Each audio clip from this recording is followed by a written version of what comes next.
If people just Yeah, let me be man. great, like, geez, just let me be great. Yeah, Y'all know what it I is, seen a man. little It's another good craziness, week. It's man. another good week. We we got two of them this week, didn't we? Yeah, we got two of them. So we back again. Got Mario in the building. Got Miss Possible in the building. How y'all week been so far? Man, it's been super productive for me. Just getting it done, relaxing, and not taking too much to the head.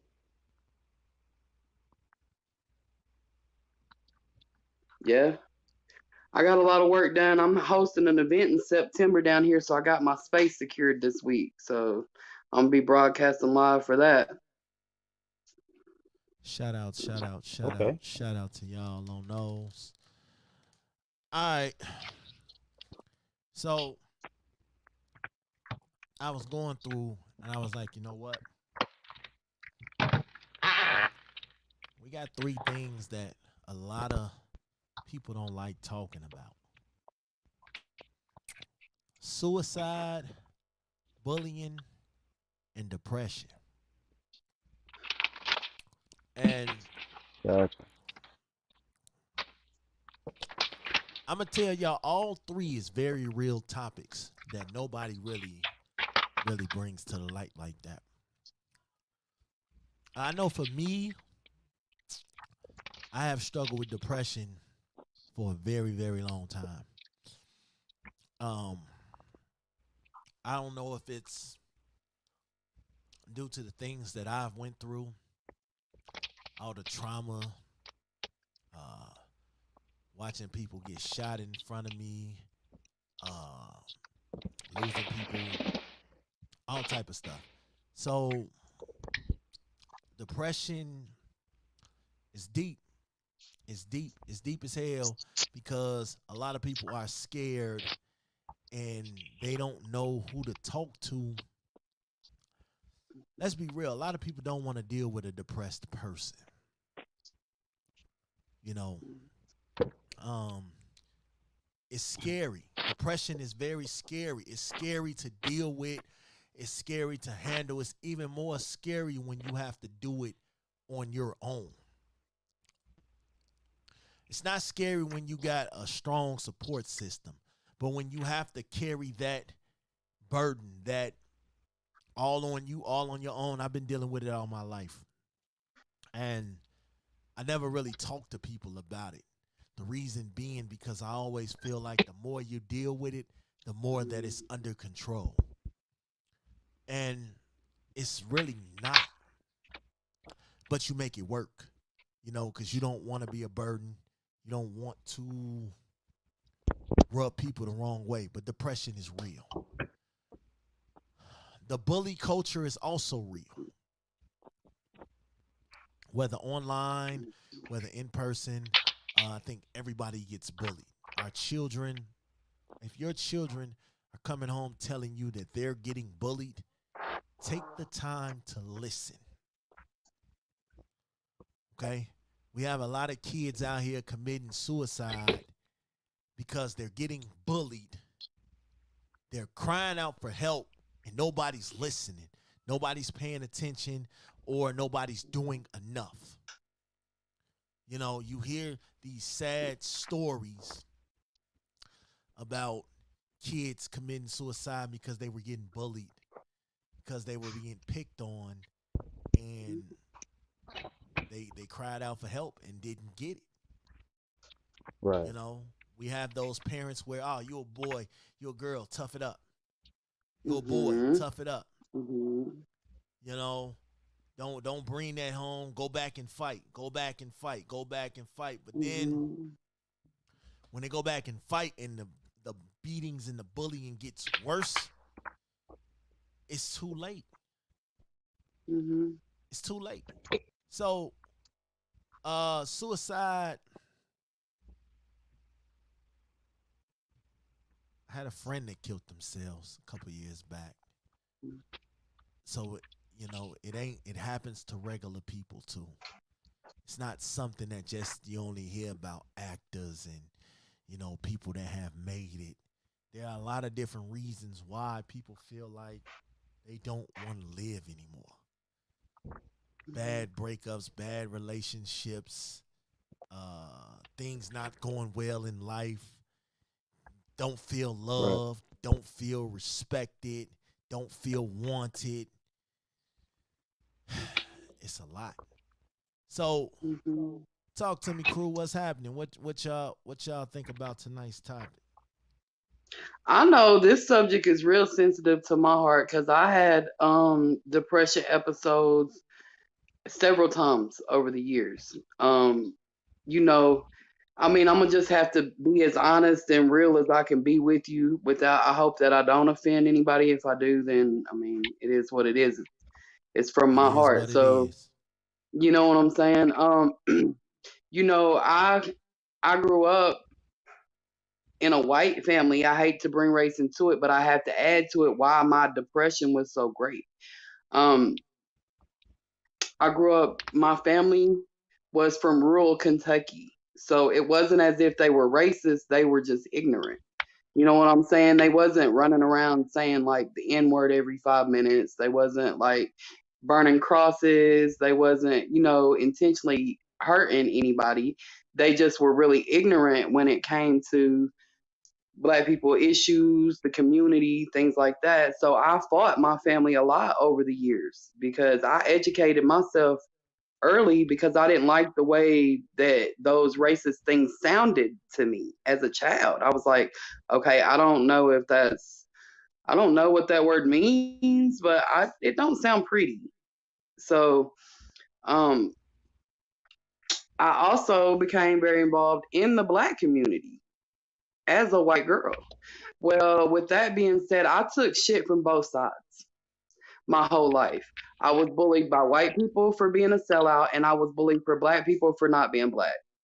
That and they everything that I tried to do to help people, the white people would call me a sellout, the black people would say I'm a wannabe. So, I mean, I literally just set my heart to do the right thing. But in the process, every time you turn around, you're trying to do something, you got somebody telling you, oh, you're not black enough. You're not white enough. You can't say that. You can't say this. You're a traitor. You're this, you're that. Well, they turned up on me so much that I became kind of like the bully to the bullies. Yeah. You see Yeah. what I'm saying? And I inadvertently caused a lot of issues. Like,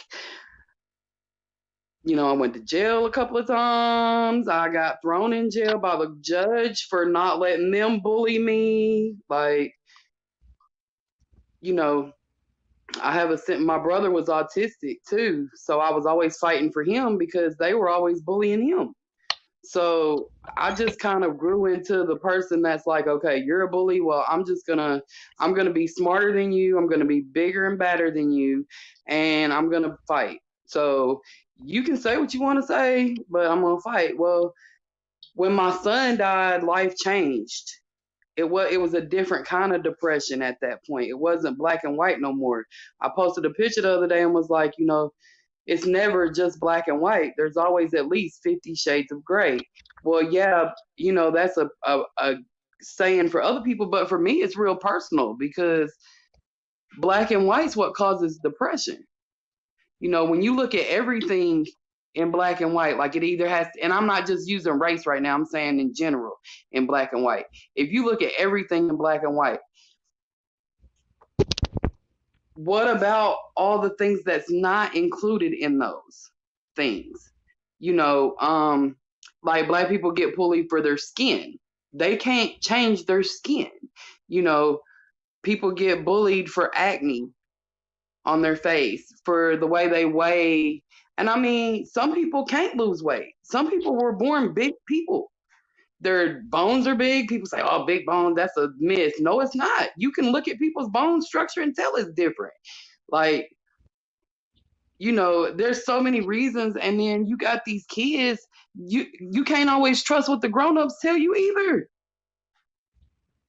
And that's why kids are killing themselves because they're going to they're these the people at school, on the bus, you know, they're doing all kinds of bully things to these kids and nobody's listening and nobody is caring because they're kids. Oh, stay in your place. Don't, you can't talk about the principal because, but the principal could be the biggest bully in the school. I witnessed it.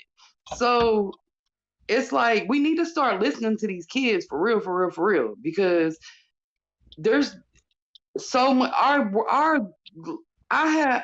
I'm about to share something real personal with you. I have a daughter who struggles with mental illness and drug addiction because of being bullied her whole life. Not by the people in my circle, not by the people I had her growing up with, but the people at school. Right. So that's real, real. Like I really deal with that daily with my child because not because she's mixed, but because she stood up for herself.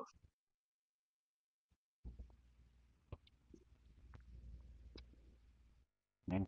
I dig that, man, and I'm sorry that you had to go through that and that she's going through that. I think with me, and I'm a matter of fact, Mario, what's going on, brother? Yeah, man. I understood pretty much all of what she was saying. Like me, I'd always tell people that the way I grew up, I was fortunate. I, I was bullied at one point, but not because I was afraid, but because I wasn't afraid of the bully. I was afraid of my mom. And because my mom was more or less like, I'm not coming out to the school. I'm not doing this, that, and the third.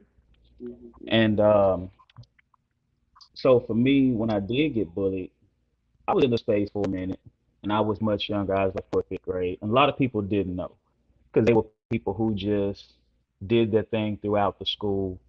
And I would have to say that I didn't have an opportunity to be depressed because of how my mom was. I watched my mom; she was a strong woman, and how she raised me was she was very supportive. And I realized at an early age that that was something that everybody didn't have. They didn't have a strong mother or a strong support system. Mhm. They weren't privileged to have a home, although they didn't have a whole lot because we didn't have a whole lot. I wasn't depressed about my circumstances. And I tell people all the time, hell, I didn't know I was from the hood until I was 20 something years old, out of the house, in Right. college, all that good stuff. So depression for some is different for others. And I guess that's part of my point. I think sometimes people get pushed away because somebody would tell them, "Oh, you ain't going through nothing. That's not anything serious." Mhm. And people are very dismissive about how other people feel because they can't understand it. And when people make these decisions, sometimes, we may see it as, okay, that's common sense. Why would you do that? Why didn't you do something different? But you got to understand what's common to that person as far as how to deal with things may not be common for you. So you don't know what their circumstances are. So, when it comes to depression and, when it goes into mental health, in my opinion, is how healthy is your mental state. You know, you said you have a child that suffers from mental illness, but you have some of us out here that our mental states aren't healthy. So our mental health is out of whack. And that lack of mental health and exercising our minds and different things like that, that can contribute to depression as well. Because we don't know how to handle certain situations. We don't know how to go to people. Some people don't know how to receive us. So there's this lost in translation type of relationship that we have with people. I know for myself, again, I've been very blessed throughout my life to question the yeses and the nos, the push aways and the close pulls, because um, I don't know, I've always been very inquisitive, and I thank God I hadn't had to endure it, but I also thank Him for having the empathy to wonder, how did that person grow up? Like when I got older, I wondered, now what was going through his life in his mind as to where he felt like I needed to be a target, because the most ironic thing happened. I moved some years later. I've only been living where I am now in Conway, Arkansas, for like 4 years, but I'm from Marianna, Arkansas, and being here. I ran into him, or he came into my place of business, and I don't know if he remembered any part of that when he was a kid, but I ran into him, and I've actually seen him a couple of times over the years, but this is the first time we've been up close, and it was all love and respect. I don't even think he remembers it. I remember it because that was a significant period. But for him, during that period, our interactions may be the smallest thing in his life at that time. It was just a time where he acted out, but then at home there was something else going on. And you have adults, you have teachers and schools who are obligated to do these things as a group versus that one-on-one time to really understand, don't put them out of school, figure out what services they need. Where do they need to go? What's really happening? Because when we were kids, it was you get your ass beat, don't come home after you done got your ass whooped. And if you come home with an ass whooping, I'm whooping your ass, and then you I'm still whooping gonna your go ass, right? figure it out. So when it comes down to it, a lot of times as kids, I actually wrote a poem about this a good minute ago. It was part of a project I was working on. It was about my dad. My dad hadn't been in my life. For a while, I thought I would be depressed because that's all I'd ever seen people say. Hey, my parents weren't in my life. I didn't have a support staff. I'm depressed. I'm going through it. I'm being bullied at school because I'm different. And the actual opposite happened. I got to a point where, when it came down to not having, I started to look at what I had, and everybody's not in that same headspace because their environments are different. So when I talk to people and they tell me those things, I try my best to be as open as possible and make sure they know I'm not judging them regardless of what, they sound like, where they come from, what's going on with them, because I can't be that next person to turn them away or diminish or demean what they're feeling, what they're going through, whether it's depression, being um, them not having the opportunity to exercise new common things to help with their common sense that may in turn strengthen their mental health.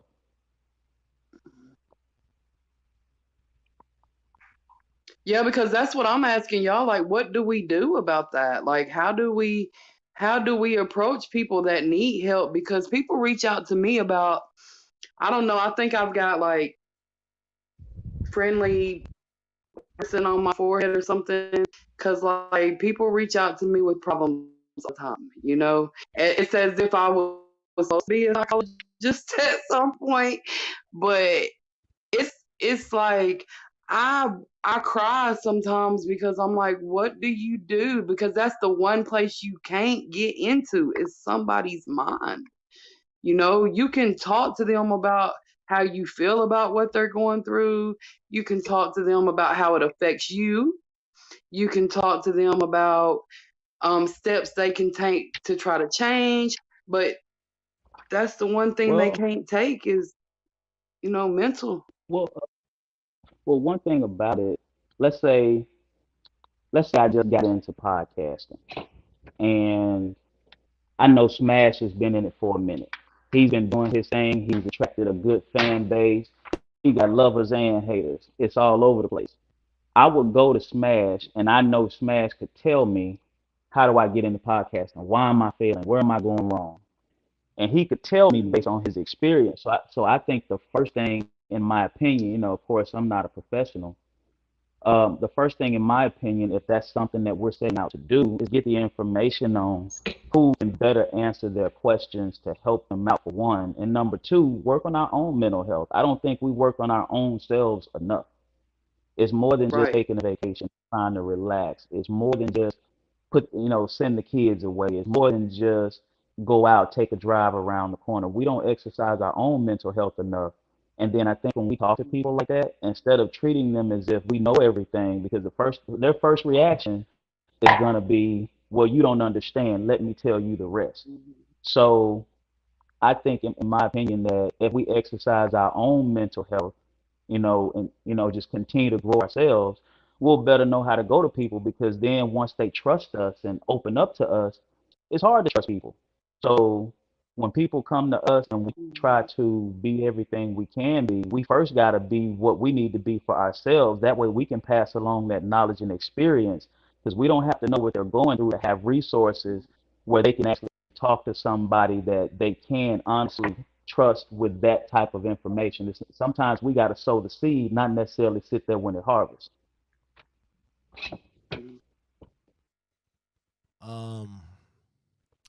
Fun fact about me, my podcast is based on my experiences.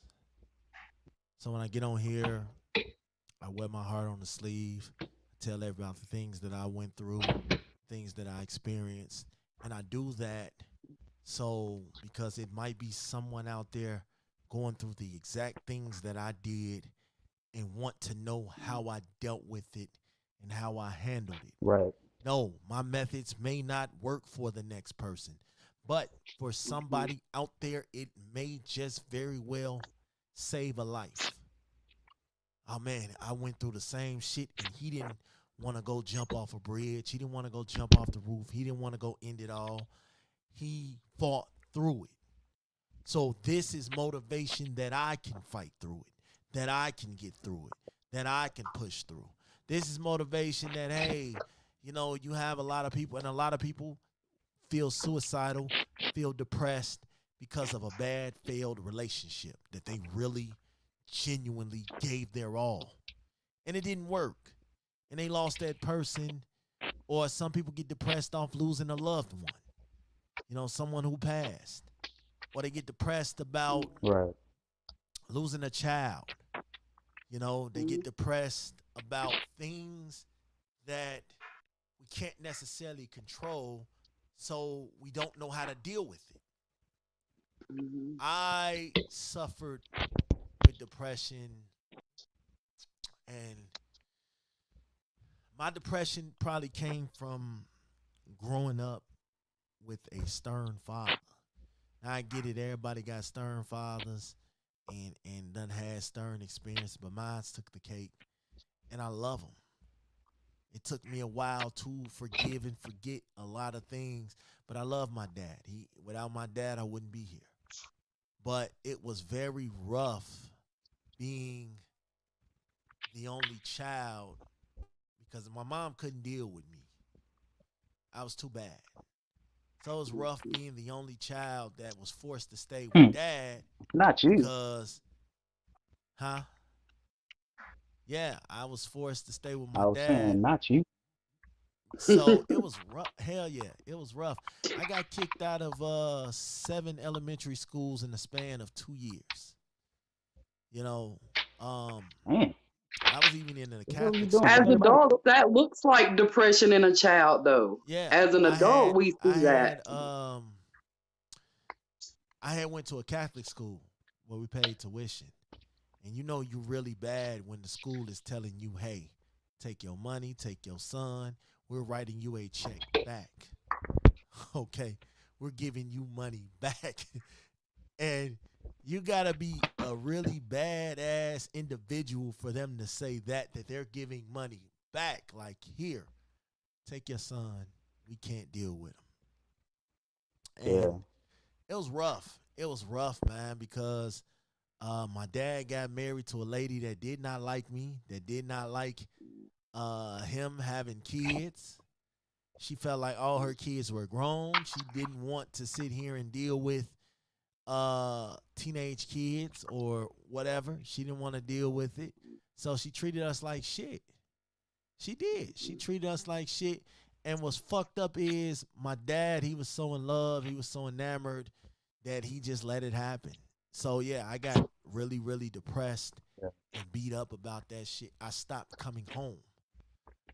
And in Minnesota at that time, not coming home, you were considered a runaway.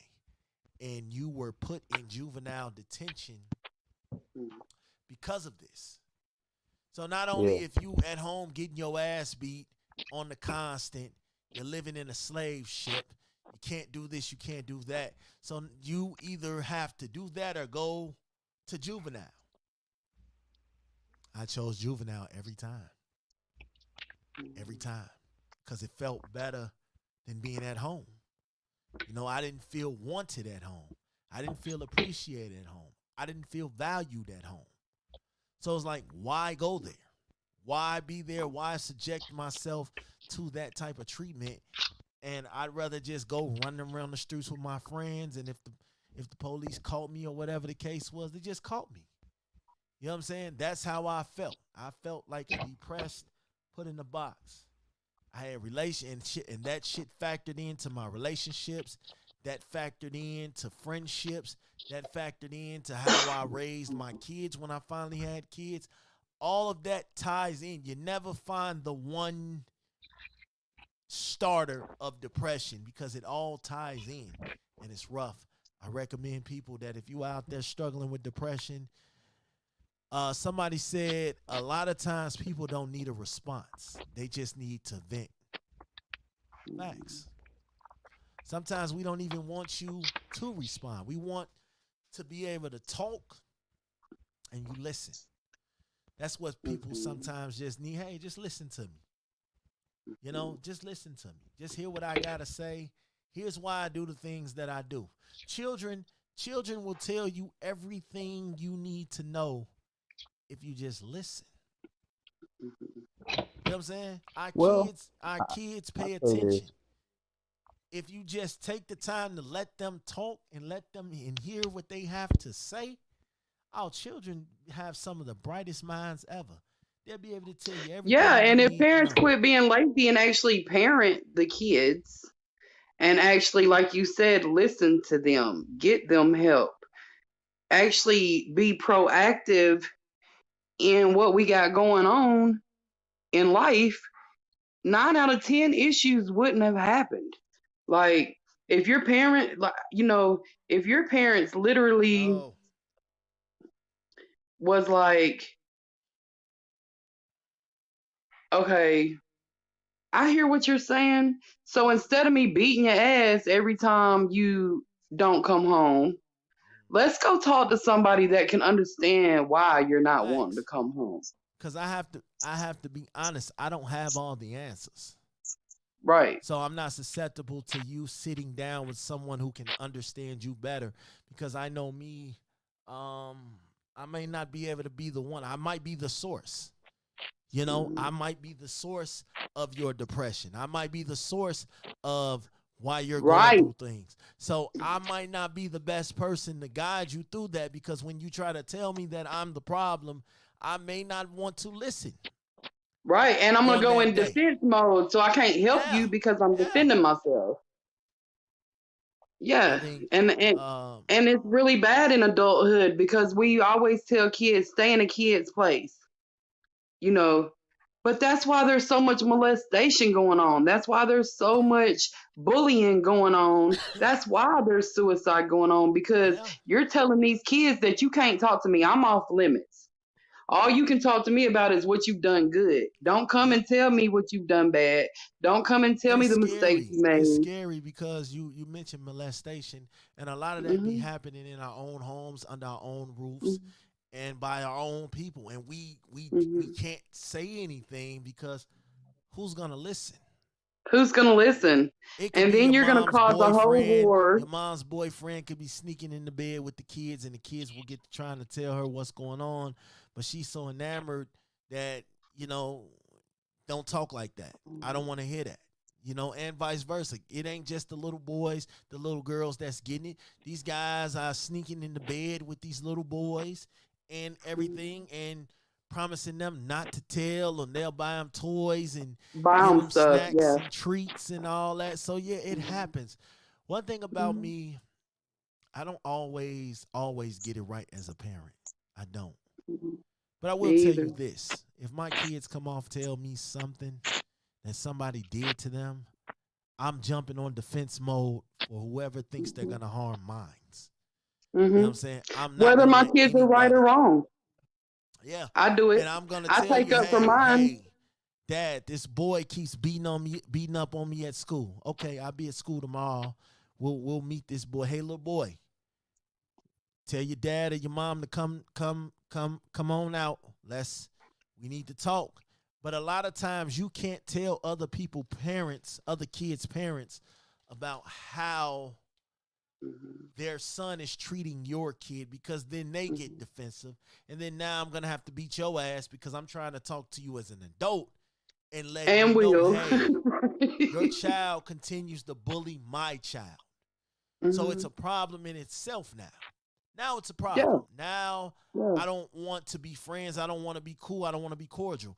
Now I want to whoop your ass because I'm trying to tell you, hey, what your child is doing is not cool. And elementary Right. school, this is where you got to nip it in the butt because once you get to high school, these high school kids are something different. They ain't got mamas. A lot of them ain't got mamas or daddies, and a lot of them take care of themselves, and a lot of them don't give a Mhm. fuck. So, yes, they're going to take it out on the next person. Well, I'm going to tell you like this. I have a son going to high school this year. Sweet kid. Don't bother nobody. I tell him all the time, you're going to have to learn to get tough. Because while you are a smart kid, while you do got a good heart, somebody's going to take advantage of that. Mhm. Somebody's going to try to bully you, try to punk you, try to make you do things you don't want to do. And you're going to have to end up beating a lot of motherfuckers' asses. But the way I see it is bullies have that until you finally beat their ass. Then they no longer want to be a bully. They no longer want to pick on you and beat on you and jump on you and talk shit to you because you're fighting back. And a lot of these kids, it breaks my heart, man. It breaks my heart when I see stories about kids killing themselves because of being bullied. You have to listen to our children. They'll tell you everything you need to know. Hey, Dad, this guy at school is bullying me. He's been doing it for a minute. I've been telling the teachers. I told the principal. I told security. Nobody does anything about it. Okay, well, this is the time that now I have to step up Now and go I tell have to do all these something people. about it. Yeah, Right. I have to go tell all these people because if my son respectfully tried to get you guys to listen, tried to get you guys to understand that he's in trouble and you did nothing about it, you are responsible for that.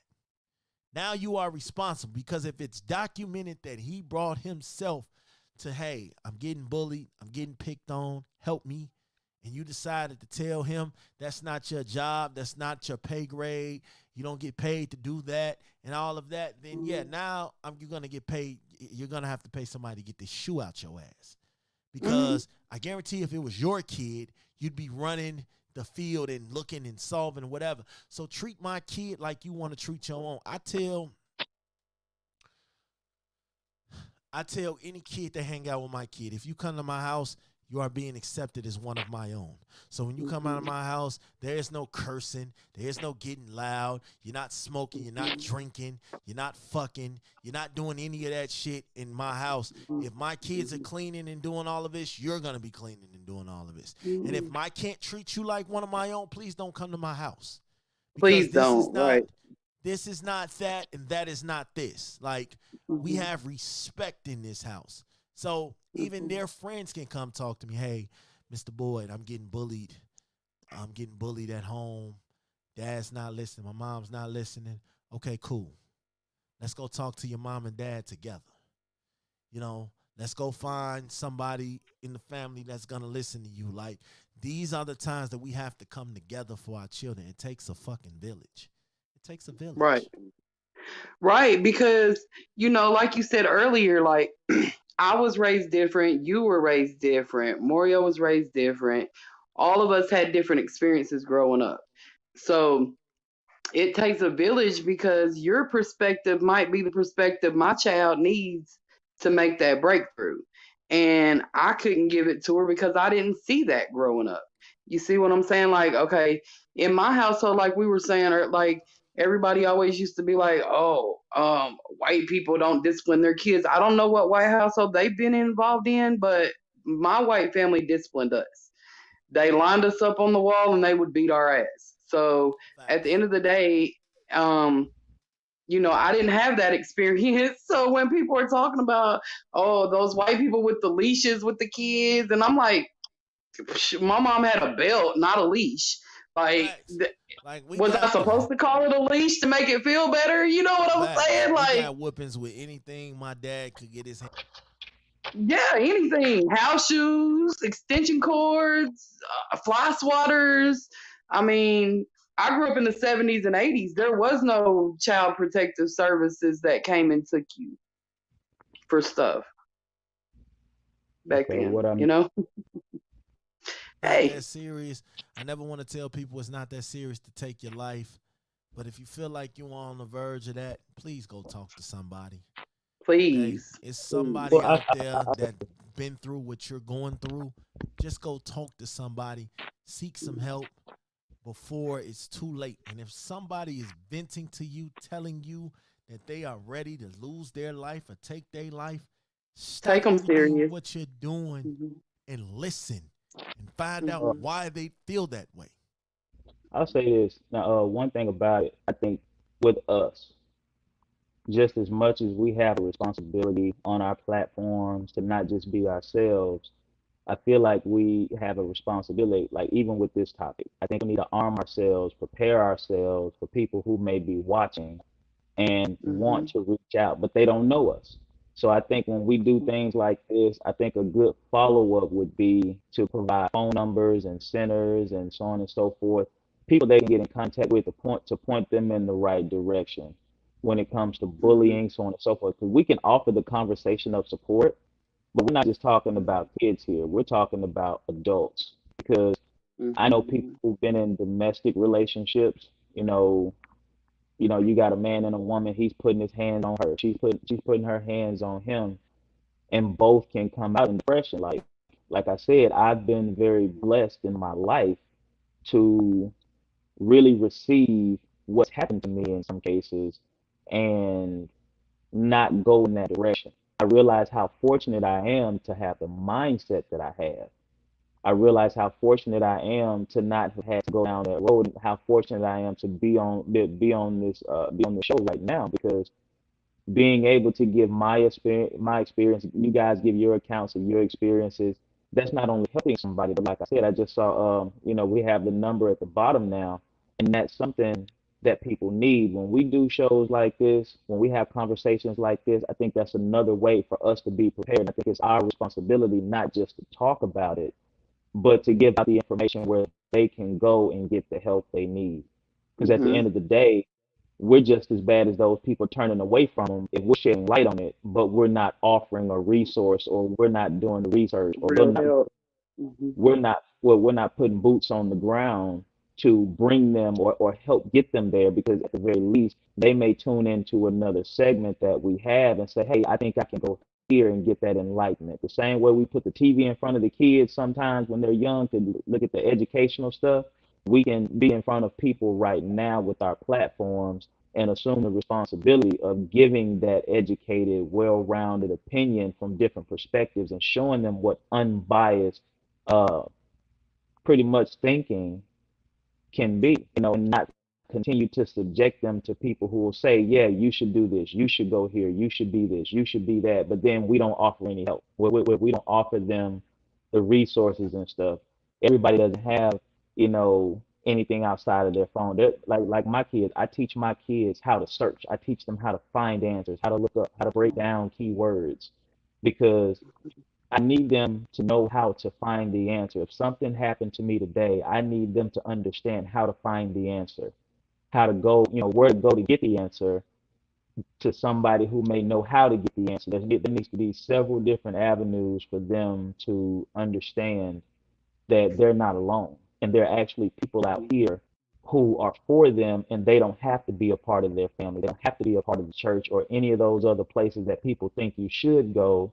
But looking outside of that, also for those people who've been abused in church, people who've been abused at school, people who've been abused at home, a relative that loves them, that's bought them Jordans and all kinds of other things in exchange for their silence. So you have all of these different avenues as to where we can reach out. And I think every so often these types of topics should come up, and we should be able to follow up to let people know, hey, just in case you missed that show, you should go check it out. At least give a good plug to a show like this to let people know, hey, go check out this episode. This is where we talked about this, and there's also information in the caption to let you know you're not alone. We don't just come on here, have these conversations, and we don't care, or we go through it and we're only concerned about us. We're concerned about you too, because you and your kids, we may run into you, my kids may run into you, my kids may run into your kids. Hmm. We may have similar experiences. So let's work together and figure out what the best route is for not only myself but for you as well. Right, because as parents, our jobs are. I mean, yeah, we have to feed them and clothe them and put roofs over their head, but our actual job is to prepare them to be the best adults that they can be. So Exactly. we have to lead by example, like you were saying earlier, like Mario was saying. We have to get our own mental health because the 70s, 80s, and 90s kind of scarred us. Like there was a lot going on back then that's not going on now, and it caused us to react different to the things that go on now than the younger generation. you know the younger generation are pretty heartless these days. Like, my daughter and her friends, I used to call them the mean girls because they wasn't bullying, but they wasn't exactly friendly with a lot of people either. And they said, Mama, that's how we all are. She used to be like, Mama, that's how we all are. And okay, that don't sound very healthy for y'all to be. Y'all don't have a village community mentality in high school no more. Like when we were in high school, we was all about going on the senior trips and it's time for the pep rally and we're all gonna come together and do this. No, them kids is not doing all that no more. Well, Like see, and another thing in that regard, yeah, and I know this elaboration is a conversation for another day, but while we were growing up, that's where the music came from. And we look at them as superstars and legends and icons, but a lot of the music they were making were a result of what they were going through, and we don't know what type of depression Mhm. they were suffering from until we read the headline, so and so killed himself. Well, man, he was always funny. You don't know what's on the Right, outside looking in, well, what's on the inside right. when you're on the outside looking. So you see these famous people, but they're people. A lot of times we disassociate ourselves with those things because we hadn't reached a certain status in life. But you don't understand. We reached a status in life. We're just on a different playing field. You have a lot of these people in our generation who made music. We all know somebody in school that rapped. We all know a girl that sang. We all know guys that sang. We all know females that rap. Some females had that tomboy, pretty girl edge, all of that. Some guys had a little extra going on with them, and we never understood where that came from. We either accepted or rejected it, not knowing that in some of those cases, those were kids acting out, and then when they become adults, they're written off because it went unchecked, it went unaddressed.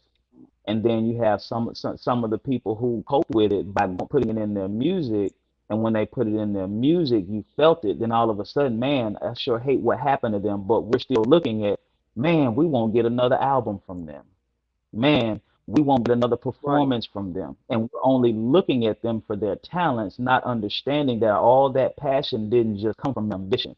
It came from a Mhm. need to get away, a need to escape. Whether you're an actor, actress, whether you're a musician, sometimes they're playing a role to get away from, because the spotlight can be a bully. You can have too much extra going on. And like even with friends, Smash has been talking lately about different things that people he's worked with before. You don't know what those people are going through. They could be going through Mhm. something that's where the only way they know is to put out negativity, even when it's nothing but positive flying in their direction. So in their regard, they feel like they have to prove a point in order to get ahead. They have to do someone a certain way in order to get ahead, and that's a form of bullying. That's a form of not necessarily just betrayal, but you don't know what that man did to get to where he is and the mindset he's in today. So for you to take him back down maybe a possible road he's been down, you don't know what type of impact it's going to have. This is bigger than just podcasting, because what does the podcast mean for each person? What are they expressing? What are they getting out of it? Is Right. it an escape? Is it an outlet? Is it therapy? It could be so many things for everybody, but we spend so much time missing the content, missing the point of who that person is, or what it takes for them to put that kind of work in order for them to, be where they are. And that's when people turn to either bullying, even one adult to another, or a child to a child when they're trying to excel. And it also hits on those depressive states, because it can be very lonely when you're the only creative, you're the only ambitious person, and everybody else is just trying to stone people to get ahead because it sounds like a good idea. Hmm. Facts. All right, y'all. I hope it's something that you guys heard today will help. Again, find somebody you trust to talk to. The information is down at the bottom. If you don't have nobody you can talk to and trust for these issues and these topics, and this isn't the first time we'll sit down and talk about this. I feel like we do this show every Friday to hit on issues that most people are scared to bring up. So, I'm gonna start with my final thought this week. My final thought is this: when someone reaches out for help, don't shun them, don't turn them away. Just listen. And if it's something that you can do to help, and it's in your heart to do it, do it. If not, point them in the direction of somebody. Hey, I'm not that experienced in this, but I know such and such does, and they'll be able to help. Hmm. All it takes is the Right. knowledge of information. Knowledge is power. So I just definitely please, if you have going through something, depression, bullying, suicidal thoughts, just sit here and take the time and find somebody you can trust or dial one of these numbers at the bottom. Miss Kim, My final thoughts go along right with yours. Seek help. There's nothing wrong with asking for help. I know we were taught not to ask for help a lot, to be independent, strong, but literally, it's okay. It is okay to not know what to do. It's okay to not know how to handle situations, depression, suicide, bullying. It's time to make a change. You know, 2021, we should not be dealing with 8-year olds killing themselves over nobody listening. We have too many listening platforms. We have YouTube. We have podcasts. We have, and if you're an adult and you literally don't care what your child is going through, just go on and jump. Just kill yourself. Like, because let somebody who do care about your child make sure your child's good. Because at the end of the day, it's a whole lot of kids out here screwed up because nobody cared. And there's a lot of loss to recoup behind it. So seek help. Use Smash has provided numbers for y'all: depression hotline, suicide prevention hotline, stopbullying.gov. Use these resources. It's good. And if anybody out there in podcast land, if you want to reach out to me, if I can, I will always talk to you. I'll listen. I don't even have to give you an opinion. I'll just listen, because I don't ever want to have to wake up and be like, damn, they killed themselves and I was the last person they tried to call and I didn't answer because I was too busy talking over here or doing this or doing that. Like, I don't want that. So please always get help. yes, indeed. My man Morio closes out. Take us home. My final thoughts are, first off, of course, talk to someone, find someone that you can talk to, take down the numbers, not just for yourself, not just for your kids, but just in case you run into somebody who just might need those numbers or that information. Hmm. For those of us who haven't, had to endure depression, and some of us who hadn't had to endure bullying, don't be afraid to recognize it. Don't be afraid to figure out a way to intervene some sort of way, or try to get the right person in that person's life to help them. You don't know whose life you can save. You may say it now that I never had to deal with it, but you don't know if one day it might be for you, or it might be for someone you know, or someone else knows. We're having this conversation for a reason. We're in three different parts of the country, and right now, Hmm. we're looking to at least be some sort of influence to people everywhere else around us and in between. So the best thing Hmm. for us to do is be equipped, be open, be unbiased, be open to everything you don't know, and understand that if you think you know as much as you need to know, then you definitely don't know enough. You definitely don't know enough. Right. All right, y'all, man. It's been another dope episode. Um, y'all tap in with us. We'll be back next week. I appreciate my people, my co-hosts. Thanks again for being so dope. Right on. All right, we'll catch y'all next week, man. Thanks. Yeah.